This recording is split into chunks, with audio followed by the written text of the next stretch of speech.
The dark story of the steamship that devastated New York's wealthiest districts, PS General Slocum disaster. The East River, on the morning of June 15, 1904, was calm, almost too calm.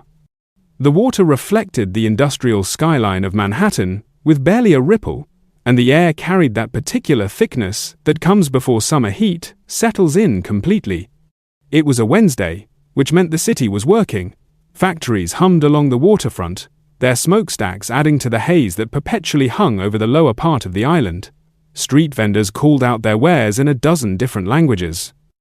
The elevated trains clattered overhead on their iron tracks, shaking the tenement windows below and announcing the rhythm of the city with mechanical precision. But in one neighborhood, in the tightly packed blocks of the Lower East Side, a different kind of morning was unfolding. Klein Deutschland, Little Germany, that's what they called it. The name itself was a claim, a declaration that this corner of Manhattan belonged to a community that had crossed an ocean and rebuilt itself brick by brick, family by family, generation by generation. By 1904, this neighborhood was home to more than 70,000 German immigrants, most of them working class, most of them deeply religious, and most of them tied to the rhythm of the parish church. It stretched roughly from Houston Street to 14th Street, from the Bowery to Avenue D, a district of narrow streets and tall tenements where German was spoken more often than English, where the bakeries sold rye bread and pretzels, where the beer halls stayed open late and the churches opened early. Street. Mark's Evangelical Lutheran Church stood at the corner of 6th Street and 2nd Avenue, a modest building compared to the cathedrals uptown, but it was the center of everything that mattered to this community. Weddings, funerals, baptisms, confirmations, Sunday services, choir practice, charity drives, women's auxiliary meetings, youth groups. If you were part of this community, Street, Mark's was where you belonged. It was where your identity was formed and reinforced. It was where you went when you needed help, when you celebrated, when you mourned. The church was not just a building, it was the architecture of social life itself. And on this particular Wednesday, the church had organized its annual summer excursion. It was a tradition that stretched back years, maybe a decade or more. Every June, the congregation would charter a steamship and take a day trip up the East River, through Hell Gate, into Long Island Sound, to a picnic grove on the North Shore. The destination this year was Locust Grove, a quiet stretch of land in the Bronx with trees and grass and space to breathe, far from the crowded streets of the city. For families who worked 6 days a week in factories and workshops, for mothers who spent their days in cramped apartments with little light and less air, for children who played in the streets because there was nowhere else to go, this trip was something to look forward to. It was a break, a celebration, a reminder that life was more than labor and rent, and the endless struggle to make ends meet. The ship they chartered was called the General Slocum. She was a sidewheel steamboat, built in 1891 by the W. and A. Fletcher Company in Brooklyn, and she was large, over 250 feet long, just over 40 feet wide at the beam, 3 decks rising above the waterline. A capacity rated for well over 1,000 passengers, though the exact number was always somewhat flexible depending on who was counting. She was owned by the Knickerbocker Steamboat Company, and she ran excursion trips regularly, ferrying groups of New Yorkers to picnic spots and amusement parks along the rivers and coastlines. She wasn't glamorous, she wasn't particularly fast, but she was reliable, or at least that's what people believed. She had been in service for 13 years without major incident, and that gave her a kind of quiet credibility. If you were planning a church outing, if you needed to transport a large group of people at a reasonable price, the General Slocum was a sensible choice. The ship had been named after a Civil War general, Henry Warner Slocum, who had gone on to serve in Congress and build a respectable political career. It was the kind of name that suggested stability, patriotism, American values. The ship herself was painted white with ornate woodwork and decorative details that gave her a festive appearance. She had a large open deck on top where passengers could stand and enjoy the view, a middle deck with some enclosed spaces and seating areas, and a lower deck that included the boiler room, engine room, and various storage spaces. The paddle wheels on either side were massive, churning through the water with a steady rhythm that passengers could feel through the deck beneath their feet. The boarding began early, around 8 in the morning. Families gathered at the pier on East 3rd Street, just a few blocks from the church. There was excitement in the air, the particular energy that comes when routine is broken, when something special is about to happen. Children ran along the dock, dodging around adults, their voices high and bright. Mothers checked baskets of food they had prepared the night before, sandwiches wrapped in paper, hard-boiled eggs, fruit, cakes and cookies, everything needed for a day-long picnic. Fathers smoked and talked, their voices mixing with the general noise of the crowd. The weather was perfect, clear skies, gentle breeze, the kind of day that makes you grateful to be alive.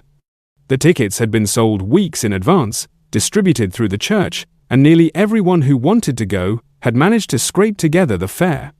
It wasn't expensive by the standards of the wealthy, but for families living on tight budgets, where every penny was accounted for, even small costs required planning, this trip mattered. It was an investment in joy, in community, in the shared experience of being together outside the confines of the neighborhood. For many of the children, this would be one of the few times they left Manhattan all year. For many of the adults, it was a chance to step away from the relentless demands of work and simply be present with their families. Most of the passengers were women and children. That's important.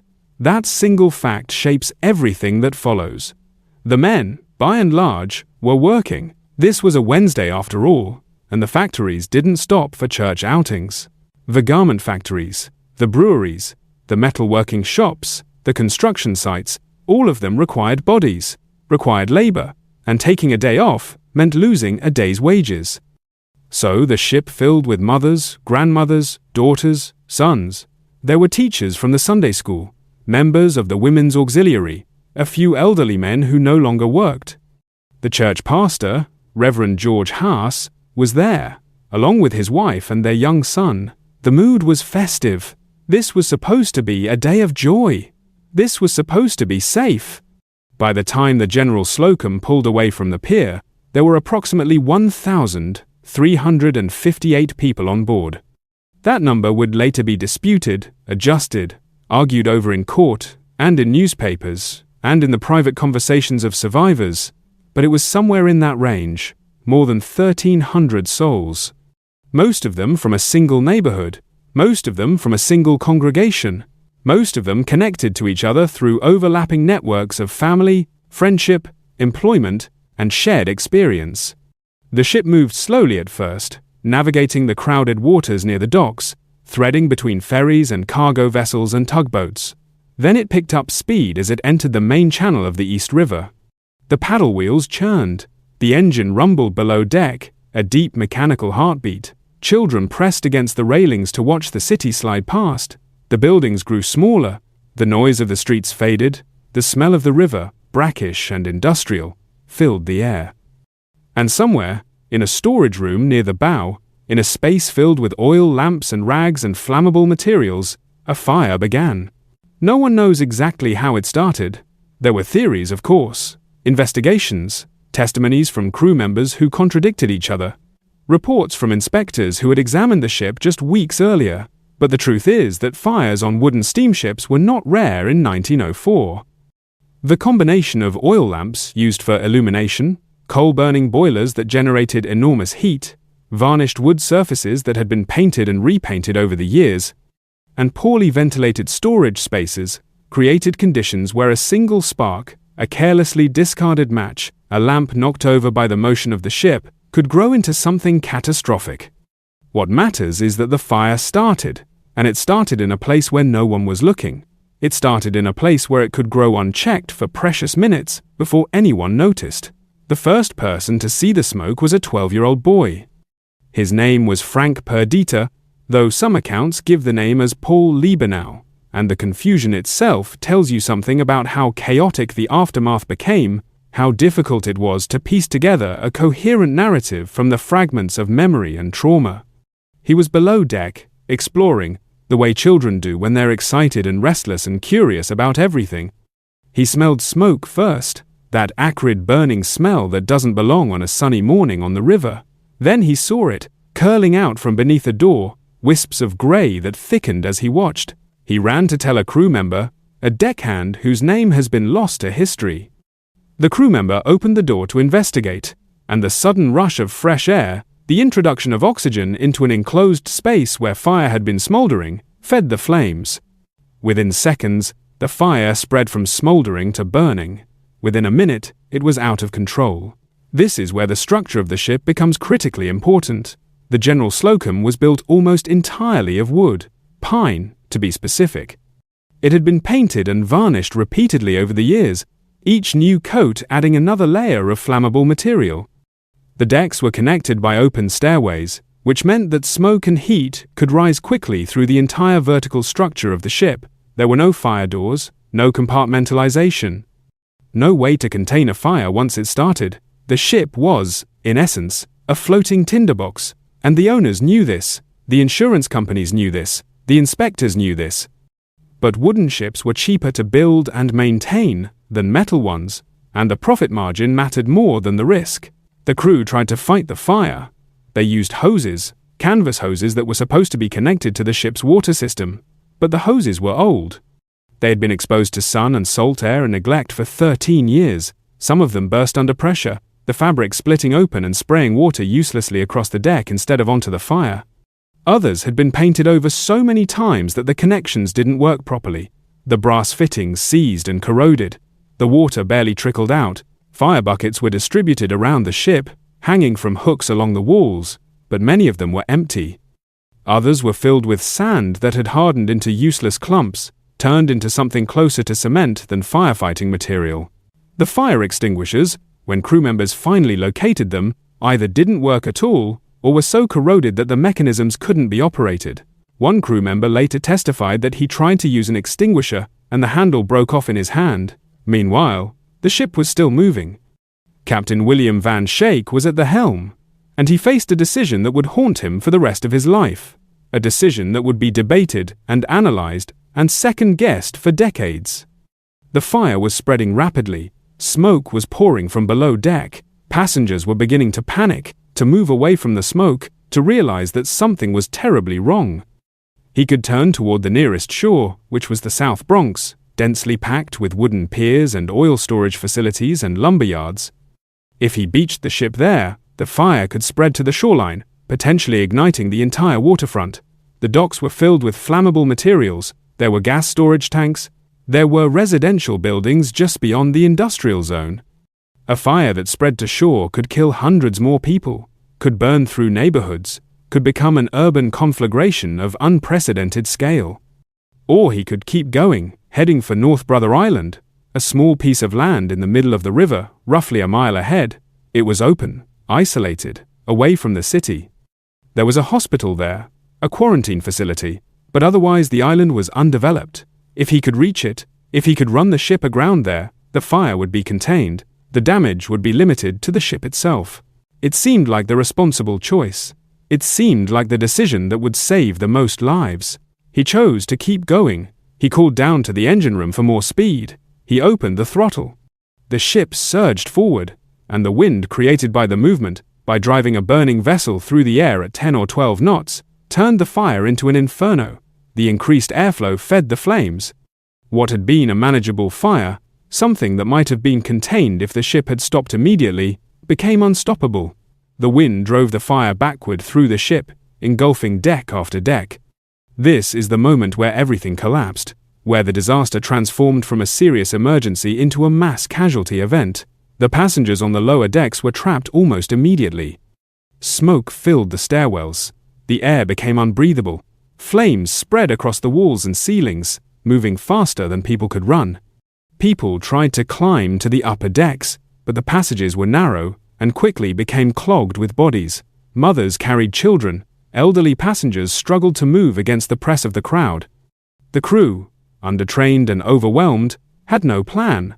There had been no fire drills, no evacuation procedures, no clear chain of command beyond the captain, who was focused on steering the ship and could not see what was happening behind him. No one had practiced this. No one knew what to do. On the upper decks, passengers realized the ship was on fire. The smell of burning wood and varnish was unmistakable. Smoke began to rise through the floorboards, seeping up between the planks.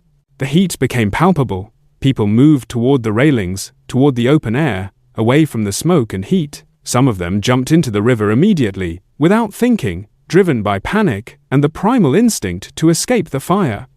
Others waited, hoping the crew would do something, hoping the fire would be controlled, hoping that this was not as bad as it seemed. But the fire was not being controlled. It was growing. It was consuming the ship. And hope was running out. And then people discovered the life preservers. They were stored in wooden cabinets along the sides of the ship, marked with signs that said, "Life preservers." Passengers pulled them out, fumbling with the straps and buckles. These were cork-filled canvas vests, designed to keep a person afloat in the water. They had been inspected, at least on paper, just a few weeks earlier. They were supposed to be functional. They were supposed to save lives. Passengers fastened them around their bodies, tightening the straps, and jumped into the river. But the life preservers didn't work. They had been on the ship for 13 years, exposed to the elements, to rain and sun and humidity. The cork inside had rotted. The canvas had deteriorated. The metal fasteners had rusted. When people hit the water, the preservers disintegrated. The cork crumbled. The canvas tore. Or worse, they filled with water instead of providing buoyancy and pulled people under. Parents put life preservers on their children and threw them into the river, believing with absolute certainty that they were saving them. Instead, they watched their children sink beneath the surface and not come back up. The river was cold, not freezing, but cold enough to cause shock, to make breathing difficult, to sap strength from muscles. And the East River in 1904 was not a clean body of water. It was polluted with industrial runoff, with sewage from the city, with debris and chemicals and all the waste of a metropolis that had grown too quickly to manage its own filth. People who managed to stay afloat struggled against the current, which was strong and unpredictable, pulling some people downstream, pushing others toward the shore. Some of them drowned within minutes. Others clung to pieces of wreckage, to overturned lifeboats, to each other, forming desperate human chains that broke apart as exhaustion set in. Because the lifeboats also failed. The General Slocum carried 6 lifeboats, all of them hanging from davits along the sides of the ship. They were supposed to be lowered into the water in an emergency. Standard procedure, basic maritime safety, but the ropes had rotted, the pulleys were rusted.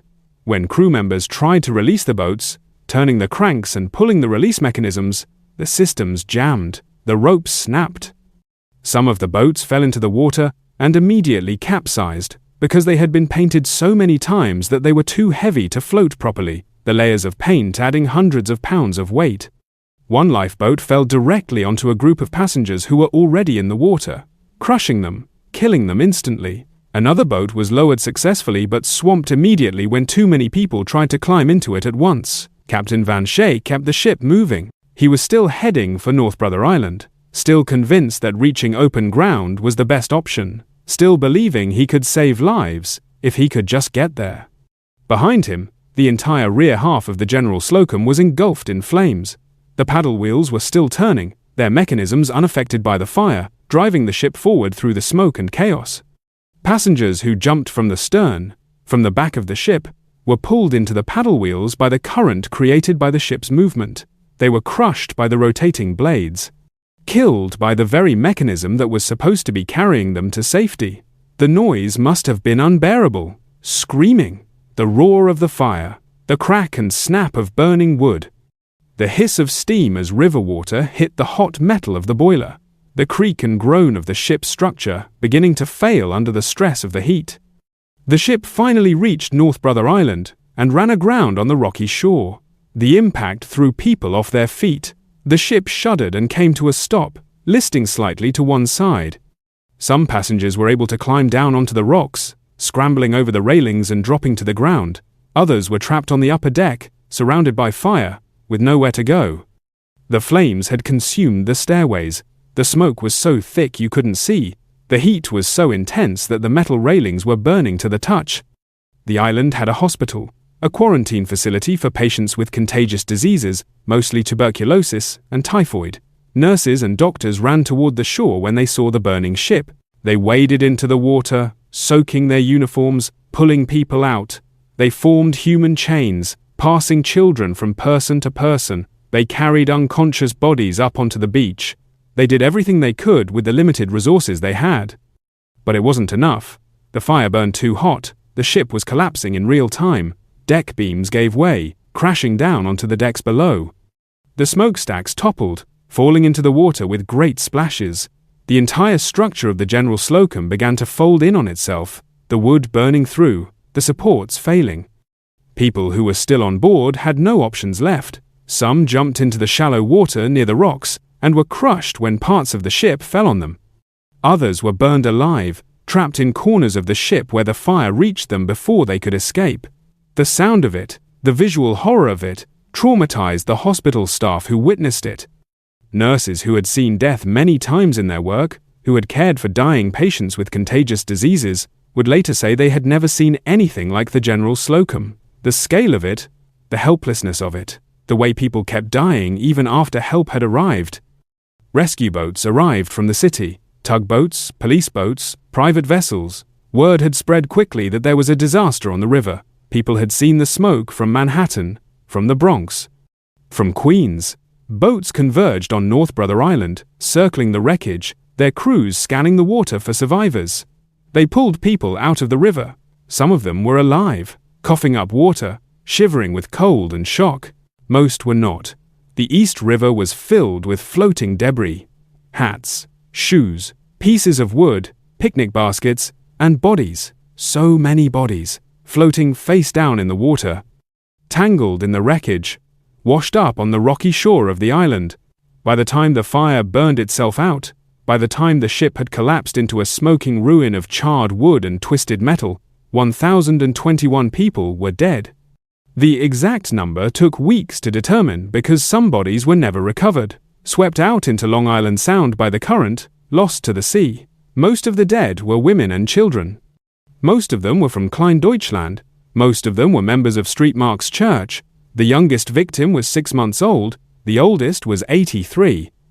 Between those ages, every possible variation of human life. Young mothers in their 20s, children who had just learned to walk, teenagers, middle-aged women who had raised families and worked hard their entire lives, grandmothers who had survived immigration and poverty and everything America had thrown at them, only to die on a church outing. It was the deadliest disaster in New York City's history until September 11, 2001, nearly a century later. It was the deadliest maritime disaster in the United States until the sinking of the Titanic 8 years later. But it was not the scale alone that made it devastating, it was the concentration. This was not a random tragedy. This was not a cross-section of the population. This was an entire community, gutted in a single morning. A neighborhood's social structure, its network of relationships, its cultural fabric, all of it torn apart in less than 2 hours. The aftermath was surreal. Bodies were brought to a temporary morgue on North Brother Island, then transferred to the city, to piers and warehouses, and any large building that could accommodate the grim work of identification. Families came to identify their dead, walking past rows of bodies laid out on the floor. Some people identified 10, 12, 15 members of their own family, aunts and cousins and nieces and nephews. There were households where no one came home. Apartments where fathers returned from work to find the door still locked, the breakfast dishes still on the table, everything exactly as it had been that morning, except that everyone who lived there was dead.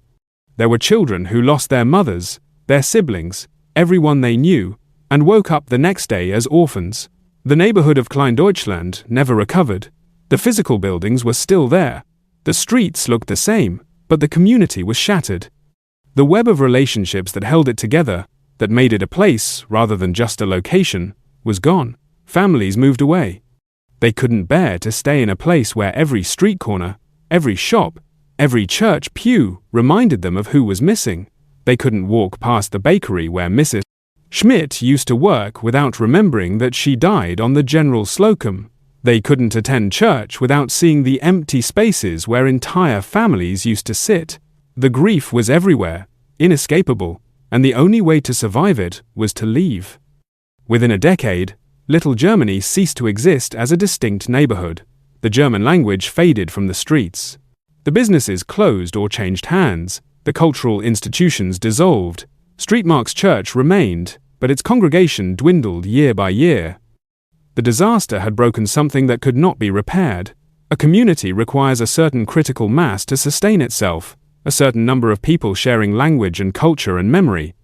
When you lose 1,000 people from a neighborhood of 70,000, and when many of those 1,000 were the children who would have carried the culture forward, and when the trauma drives away hundreds or thousands more, the mathematics of community collapse become inevitable. St. Mark's Church held a mass funeral. It was held days after the disaster, after enough bodies had been identified to begin burial. Hundreds of coffins, small ones for children, larger ones for adults, all of them simple pine boxes, because most families couldn't afford anything more elaborate. The church was filled with grief so dense it seemed to press against the walls, to make the air itself heavy. Reverend Haas, who had been on the ship and survived by jumping into the water and clinging to debris until he was rescued, stood in front of his congregation and tried to find words. His own family had been decimated. He had lost his wife. He had lost members of his extended family. He had watched people burn, and now he was expected to provide comfort, to explain why this had happened, to make sense of the senseless. What could he possibly say? What theology could encompass this? The investigations began almost immediately. Multiple investigations, sometimes working at cross purposes, sometimes duplicating each other's work. The United States Steamboat Inspection Service launched an inquiry into the ship's safety equipment and inspection records. The New York Police Department opened a criminal investigation into possible negligence. The coroner held inquests to determine causes of death. Insurance companies sent their own investigators to assess liability. Newspapers assigned reporters to dig into every aspect of the story. Witnesses testified. Crew members gave conflicting accounts. The ship's owners claimed they had no idea the safety equipment was defective. Federal inspectors insisted they had followed protocol. Everyone blamed someone else. Everyone had an excuse. Captain William Van Schaik was indicted on criminal charges: manslaughter, criminal negligence, failure to maintain proper safety equipment, failure to conduct fire drills, failure to properly train his crew. He was 68 years old, a veteran of decades at sea, and he was now facing prison. His defense was that he had done what he thought was right in an impossible situation. He had tried to save lives by heading for open water instead of crashing into the city's shoreline. He had made the best decision he could with the information available to him in the moment. But the prosecution argued that his decision to keep the ship moving had turned a manageable fire into a death trap. They argued that he should have beached the ship immediately, that every second of forward movement made the fire worse, that his choice killed people. The trial was covered extensively in the newspapers, daily updates, sketches of the courtroom, interviews with survivors. It became a public reckoning, a search for accountability in a city that was still reeling from the scale of the loss. The jury found Van Schaik guilty. He was sentenced to 10 years in Sing Sing prison, a maximum security facility north of the city. He served 3.5 years before being pardoned by President William Howard Taft in December 1912. The pardon was controversial. Some people believed Van Schaik had been scapegoated, that the real blame lay with the ship's owners and the corrupt inspection system. Others believed he deserved more punishment, not less, that he should have died in prison, that no punishment could be sufficient for causing the deaths of more than 1,000 people. But the trial also revealed something deeper, something more troubling than the question of one man's guilt. The General Slocum had been inspected just weeks before the disaster. On May 5, 1904, federal inspectors had come aboard, checked the equipment, and certified that the ship was safe to carry passengers. They had looked at the life preservers. They had examined the lifeboats. They had tested the fire hoses, or at least they were supposed to have done these things, and they had declared everything satisfactory. They had signed the inspection certificate. They had given the ship a clean bill of health. Either they had lied, or they had been so incompetent, so careless, so indifferent to their responsibilities that they might as well have lied. The inspection system was not designed to ensure safety. It was designed to create the appearance of safety. Inspectors were political appointees, hired through connections rather than expertise. They were paid poorly, which made them susceptible to bribes. Ship owners knew this. They knew that a small payment, a gift, a favor, could ensure a passing inspection regardless of the actual condition of the vessel. And even inspectors who were honest faced pressure to approve ships quickly, to process paperwork efficiently, to not make trouble. A thorough inspection took time. It was tedious. It required actually testing equipment, actually examining the condition of materials, actually thinking about what could go wrong. It was easier to glance at the paperwork, walk through the ship for appearances, and sign the certificate. This was the cost of progress, or at least that's how it was justified. The early 1900s were a time of rapid industrialization, of steamships and railroads and factories, all of it moving faster than the regulatory systems could keep up with. Safety standards were weak. Enforcement was inconsistent. Corruption was rampant. Ship owners cut costs by using cheap materials and skipping maintenance. Inspectors took bribes or simply didn't look closely enough. Politicians protected business interests because those interests funded their campaigns. And when something went wrong, when the system failed in a spectacular and undeniable way, everyone scrambled to assign blame while avoiding responsibility. Investigations were launched, scapegoats were found, minor reforms were promised, and then everything slowly returned to the way it had been before. But the General Slocum disaster was too big to ignore. The scale of it, the concentrated impact on a single community, the fact that most of the victims were women and children, all of this made it impossible to sweep under the rug. Public outrage demanded action. Reform movements that had been pushing for stronger safety regulations suddenly had undeniable evidence of why those regulations were necessary. The disaster became a rallying point, a symbol of everything that was wrong with unregulated capitalism. New laws were passed, the inspection protocols were tightened, life preservers had to be tested regularly, actually tested by throwing them in water and seeing if they floated, not just visually inspected. Fire drills became mandatory on passenger vessels. Ships were required to carry firefighting equipment that actually worked. Crew members had to be trained in emergency procedures. The penalties for violations were increased. Federal oversight was expanded. These were real changes, substantial changes, changes that saved lives in the years and decades that followed. But these changes came too late for the people who had boarded the ship that June morning. They had trusted the system. They had assumed that if a ship was allowed to carry passengers, it must be safe. That assumption killed them, and the people who survived, who had to live with the memory of what happened, had to live with the knowledge that the disaster was preventable. That if the equipment had been maintained, if the inspectors had done their jobs, if the owners had cared more about safety than profit, their loved ones would still be alive. There is another layer to this story, one that connects directly to the title of this narrative. The idea that this disaster devastated New York's wealthiest districts is, on the surface, a paradox. Kleindeutschland was not a wealthy neighborhood. The passengers on the General Slocum were not members of the elite. They were working-class immigrants, many of them living in poverty, crowded into tenements, working long hours for low wages. So how did this disaster touch the wealthy? How did it devastate the districts where the rich lived? The answer lies in the invisible connections between labor and capital, between the people who work and the people who profit from that work. The General Slocum was owned by the Knickerbocker Steamboat Company, a business entity controlled by Frank A. Barnaby, a man who lived comfortably in a nice neighborhood, who never had to worry about making rent or feeding his family. His wealth depended on operating excursion boats as cheaply as possible. Every dollar spent on maintenance was a dollar not earned in profit. Every safety improvement was a reduction in the bottom line. The ship had not been properly maintained because maintenance cost money. The life preservers had not been replaced because new life preservers cost money. The fire hoses had not been upgraded because better equipment cost money. And spending money on these things, on ensuring that the ship was actually safe rather than just appearing safe on paper, would have reduced the profits that flowed to the owners.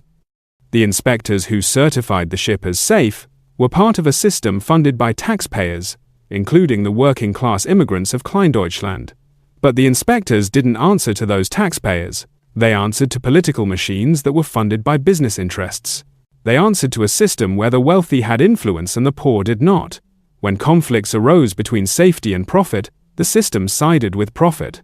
Not always, not explicitly, but consistently enough that the pattern was clear to anyone who looked. When the disaster happened, the financial impact rippled outward. Insurance companies faced massive claims. Lawsuits were filed. Legal battles dragged on for years. The Knickerbocker Steamboat Company collapsed under the weight of the financial and legal consequences. Frank Barnaby's wealth evaporated. Other investors in the company lost money. The disaster disrupted business relationships, insurance arrangements, investment portfolios. The wealthy felt the impact in their bank accounts, in their investment returns, in their business dealings.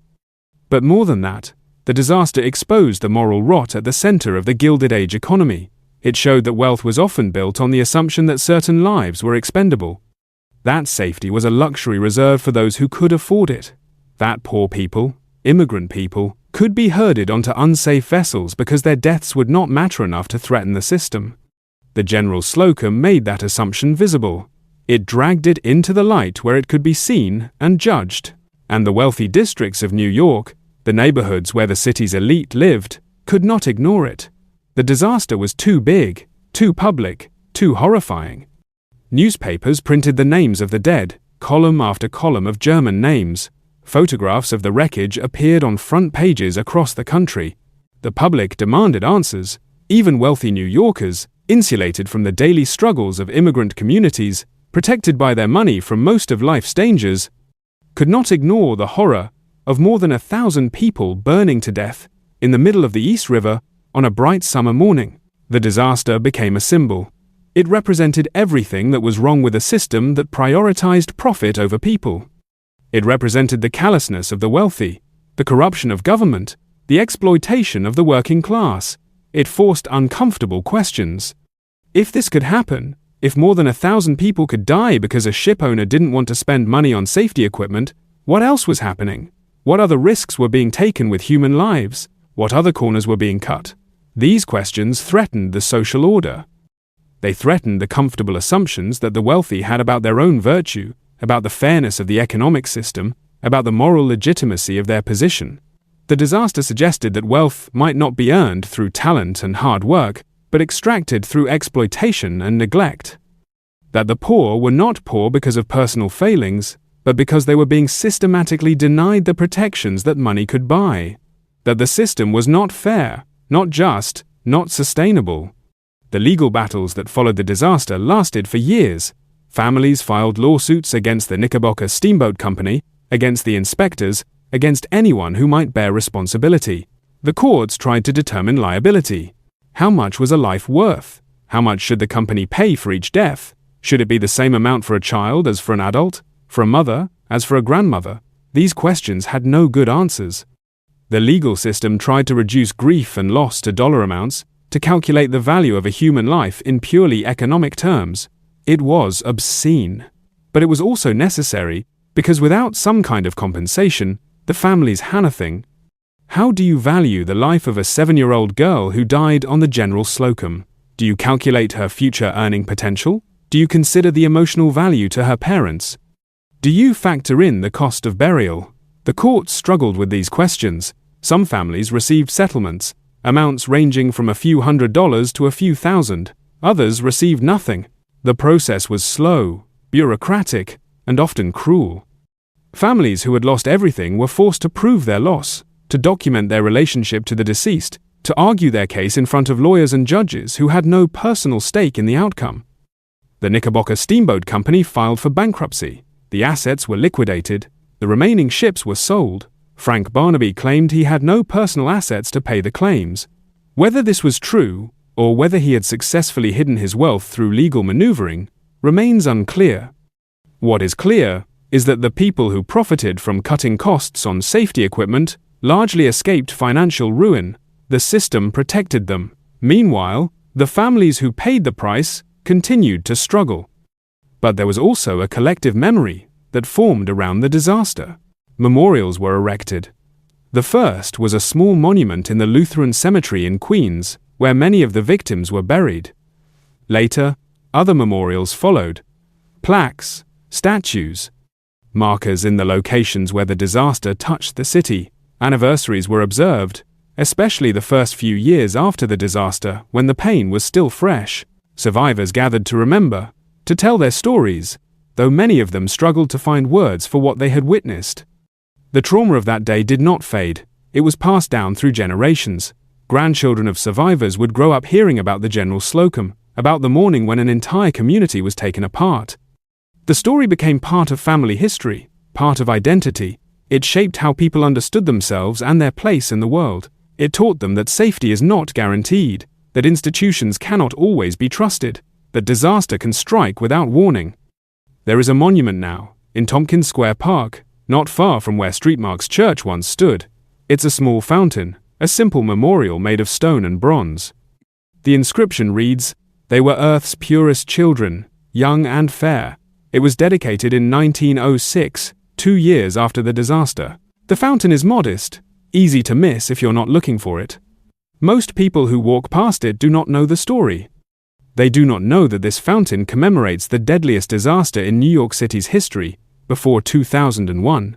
They do not know about the General Slocum, about the fire, about the 1,000 people who died. The General Slocum has faded from public memory in a way that other disasters have not.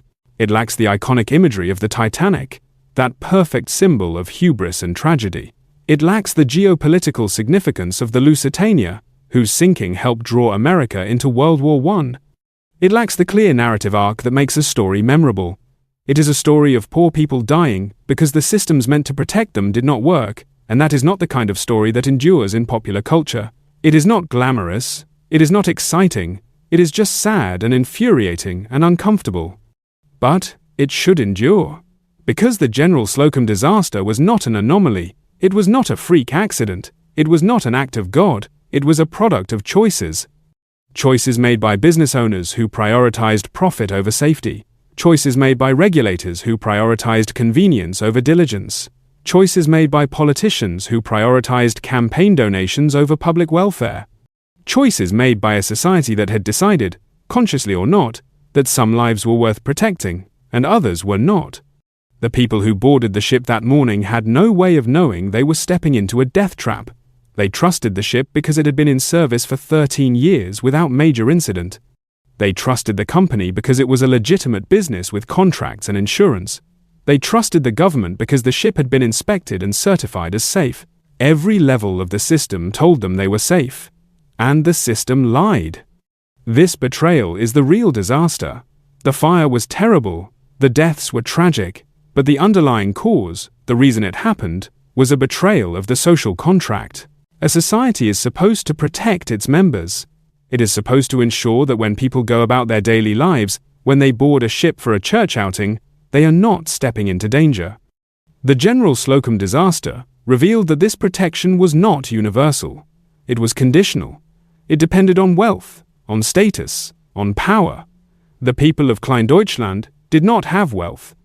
They did not have status, they did not have power, and so they died.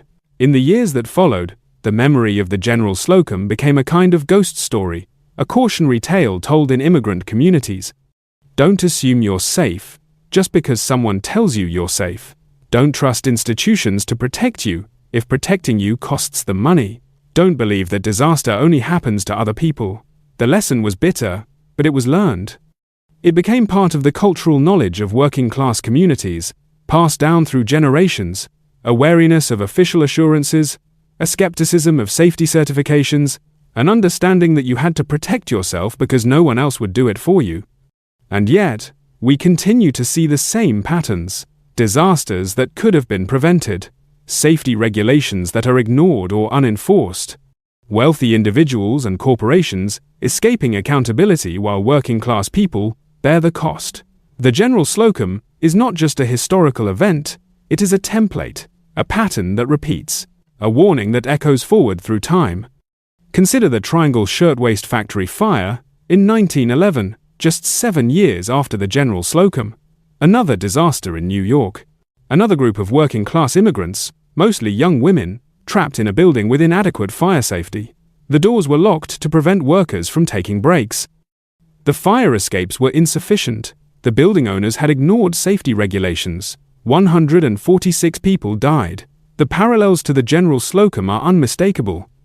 The same indifference to worker safety, the same prioritization of profit over people, the same failures of regulatory oversight, the same grief in immigrant communities, the same public outrage, the same promises of reform. Or consider the Coconut Grove nightclub fire in Boston in 1942. 492 people died when fire broke out in an overcrowded nightclub with locked exits and flammable decorations. The same pattern: negligence, violations of safety codes, locked doors, inadequate exits, people trapped and burned alive. The same questions about accountability, the same legal battles, the same grief. Or consider more recent examples: building collapses, industrial accidents, fires in overcrowded housing, transportation disasters caused by deferred maintenance. Every time, the pattern repeats. Investigations reveal that warning signs were ignored, that regulations were not enforced, that people in positions of authority chose profit over safety. And every time, there is a period of outrage, followed by promises of reform, followed by a slow return to business as usual. The General Slocum should remind us that this is not inevitable. Disasters like this are not acts of God. They are acts of negligence. They are the result of systems that value efficiency and profit above human life. And they continue to happen because we allow them to happen. Because we accept the logic that says safety costs too much, that regulations are burdensome, that accidents are just the price of doing business. The survivors of the General Slocum carried the weight of that day for the rest of their lives. Some of them never spoke about it. The memories were too painful, too traumatic to put into words. Others could not stop speaking about it. They testified at trials. They gave interviews to newspapers. They attended memorial services every year. They visited the graves of those who had died. They tried to make sense of a senseless thing. They tried to find meaning in meaningless loss. And in their own ways, they tried to ensure that the world would not forget. But the world did forget, mostly. The General Slocum disaster is a footnote in history books, a single paragraph in surveys of the Gilded Age, if it appears at all. It does not have the cultural resonance of other tragedies. It does not inspire films or novels or museum exhibits. It is relegated to the archives, to the specialized knowledge of historians and descendants. Most New Yorkers have never heard of it. Most Americans do not know it happened. This erasure is itself a kind of injustice, because the people who died on the General Slocum were not abstract statistics. They were individuals with names, with families, with dreams. They were mothers who had packed picnic baskets that morning, who had made sandwiches and wrapped them carefully. Children who had been excited to see the water, to ride on a big ship, to spend a day away from the crowded streets. Grandmothers who had put on their best dresses for the trip, who had looked forward to sitting in the shade and watching their grandchildren play. Teachers who had looked forward to a day away from the classroom. Young women who had hoped to meet someone, to dance, to laugh. Young men who had taken time off from factory work to accompany their families. They were real people, and they deserved better than to be forgotten. The question that lingers, the question that runs beneath the entire narrative, is this: who was responsible? Was it Captain Van Schaik, who made a split-second decision under unimaginable pressure? Was it the crew, who failed to control the fire and failed to evacuate passengers effectively? Was it the ship's owners, who cut corners on maintenance to maximize profits? Was it the inspectors, who certified a floating death trap as safe? Was it the politicians, who appointed corrupt inspectors and refused to strengthen regulations? Was it the economic system, which treated human safety as a cost to be minimized? Was it all of us, for accepting a world where some lives matter more than others? The answer is all of them, and none of them, because responsibility is diffused in systems like this. Everyone plays a role, but no one person can be held fully accountable. The disaster was the result of 1,000 small failures, each one insignificant on its own, but catastrophic in combination. And that is the most terrifying thing about it, because it means that no one is safe. That even when we follow the rules, even when we trust the authorities, even when we do everything right, the systems we depend on can still fail us. The invisible infrastructure of safety that we take for granted, the assumption that ships are seaworthy and buildings are fireproof and bridges won't collapse, all of it rests on choices made by people we never meet, enforced by systems we barely understand. The General Slocum burned and sank in 1904. The wreckage was eventually raised and examined. The hull was found to be structurally sound, well built, capable of lasting many more years. But everything else was charred and destroyed. The ship was sold for scrap. The metal was melted down and repurposed. The wood that remained was taken away and burned. The physical evidence of the disaster was erased, as if the goal was to forget as quickly as possible, as if removing the wreckage would somehow remove the memory of what happened. But the scars remained, in the families who lost loved ones, in the neighborhood that ceased to exist, in the laws that were changed, too late to help the dead, but perhaps in time to save others. The General Slocum disaster was a turning point, even if it is not remembered as one. It marked the beginning of a slow, painful process of reform in American maritime safety. It contributed to a growing awareness that industrial capitalism, left unchecked, would consume lives as easily as it consumed resources. It forced people to confront the human cost of progress, the price paid by those who had the least. The tragedy also revealed something profound about community. Kleindeutschland was not a perfect place. It had its divisions, its conflicts, its inequalities. There were disputes between families, between businesses, between different factions within the church. There was poverty and hardship and struggle, but it was a community, a place where people knew each other, supported each other, shared each other's joys and sorrows. When someone got married, the whole neighborhood celebrated. When someone died, the whole neighborhood mourned. There were networks of mutual aid, systems of support that helped people survive in a harsh city. When the General Slocum burned, it did not just take individual lives, it took the fabric of connection that held those lives together. It took the church socials and the neighborhood festivals and the mutual aid networks. It took the shared language, the shared culture, the shared sense of identity. It took the feeling that even in a difficult world, there was a place where you belonged. That loss is incalculable. It cannot be measured in dollars or counted in bodies. It is a loss of possibility, of what might have been. The children who died on the General Slocum would have grown up, had families, contributed to their community. They never got that chance. And the community itself, already struggling to maintain its identity in the face of Americanization pressures, lost the critical mass it needed to survive. By 1920, Kleindeutschland was gone. The neighborhood had been absorbed into the Lower East Side, which was now predominantly Eastern European Jewish. The German language faded from the streets. The businesses closed or were sold to new owners who served different communities. The cultural institutions dissolved. St. Mark's Church remained, but its congregation continued to dwindle. The disaster had broken something fundamental, something that could not be repaired. You cannot rebuild a community after you have lost 1,000 of its members. The mathematics don't work. The emotional toll is too great. People moved away to escape the grief, and each departure made the community weaker, less viable, until finally it ceased to exist in any meaningful sense. And yet, even in the face of this erasure, there is a stubborn persistence of memory. The descendants of the General Slocum's victims have kept the story alive. They have organized annual memorial events. They have published books and articles. They have created websites and documentary films. They have lobbied for historical markers and educational programs. They have insisted that their ancestors' deaths meant something, that they cannot be reduced to a number in a historical ledger, that the story must be told and retold and remembered. This is an act of resistance, a refusal to let the dominant narrative of progress and prosperity erase the human cost. It is a way of saying that the people who died mattered, that their lives had value, that their deaths were not inevitable or acceptable, that we owe them something, if only the dignity of being remembered. The General Slocum disaster also raises uncomfortable questions about how we remember tragedy. Why do some disasters become part of the collective memory while others fade away?